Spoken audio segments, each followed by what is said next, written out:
ظالموں دیکھ نہیں رہے بچہ کس قدر پیاسا ہے، پیاس سے مر رہا ہے علی اصغر، لیکن جیسے ہی مظلوم کربلا نے اپنی غربت کا لوہا پڑا، عزاداروں مقابل میں فوج اشقیا، حرملا نے تیر کو کمان میں جوڑا، اب تیر کو رہا کیا، فذبح الحزن من الحزن من الورید الى الورید، ایک کان سے لے کر دوسرے کان تک علی اصغر کے گلا کٹا۔ اصغر نے ہچکی لی، مظلوم کربلا نے ہاتھوں پہ اٹھایا تھا، یوں سینے سے لگایا، یا انا للہ و انا الیہ راجعون، اجرکم اللہ۔ عزاداروں ساتھ اس کے بعد کا مرحلہ، اب دو روایتیں ہیں، ایک روایت یہ کہتی ہے کہ مظلوم کربلا اصغر کا لاشا خیام کی طرف لے کر آئے، اور دوسری روایت یہ بتاتی ہے کہ مظلوم کربلا نے کربلا کی گرم ریت میں ایک ننھی سی قبر کھودی، اصغر کو اسی میں دفن کر دیا۔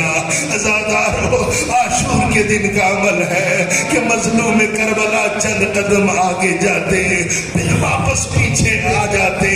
شاید جب آگے جاتے یہی سوچتے کہ اصغر کی ماں نے اصغر کو پانی پلانے کے لیے بھیجا تھا، جہاں اکبر کا لاشا رکھا وہاں اصغر کا لاشا رکھوں، پھر سوچتے ماں دیکھے گی مر جائے گی، اجرکم اللہ۔ یا دوسری روایت کہتی ہے کہ امام نے اسی مرحلے میں اسی مقام پہ ایک چھوٹی سی قبر کو کھودا۔ عزاداروں آپ نے کئی جنازے دفن کیے ہوں گے، جنازوں کو دفن ہوتا دیکھا ہوگا، اس تصور کو اپنے ذہن میں قائم کریں اور مظلوم کربلا کی مظلومیت کو سوچیں اور سمجھیں۔ عزاداروں کربلا کی گرم ریت، 6 مہینے کا نازک بچہ، بچوں کے جسم بڑے نرم ہوتے ہیں،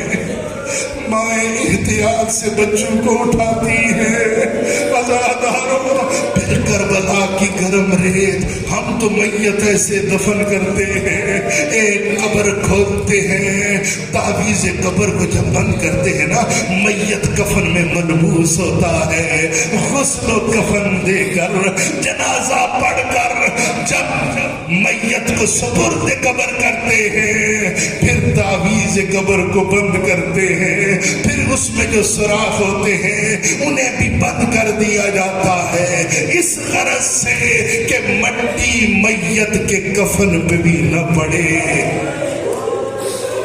اگر یہ تصور قائم ہوا نا، اب آؤ ذرا چلتے ہیں کربلا کی طرف۔ حسین کا 6 ماہ بچہ، وہ گل سا بدن، کٹا ہوا گلا، کربلا کی گرم ریت، کوئی کفن نہیں۔ حسین نے اصغر کے لاش کو کربلا کی گرم ریت میں رکھا، پاؤں کی جانب سے گرم مٹی ڈالنا شروع کی۔ اب مجھے نہیں معلوم میرا کربلا کا غریب مولا، مٹی ڈالتے ڈالتے آپ نے اصغر کے گرم اور گل سے رخساروں پہ یہ گرم مٹی ڈالی تو کیسے ڈالی، کٹے ہوئے گلے پہ یہ گرم ریت کیسے ڈالی۔ اجرکم اللہ، اللہ آپ کی حاجات پوری فرمائے، اللہ ان آہوں پہ رحم کرے۔ اجرکم اللہ۔ بس عزاداروں میرے آخری جملے، اتنی مشکل سے اصغر کے لاش کو دفن کیا، شاید اس غرض سے کیا تھا کہ کل کو ہمارے سر کٹ کے نوک کے سنا پہ بلند ہوں گے، میرے اصغر کا سر اس قابل نہیں۔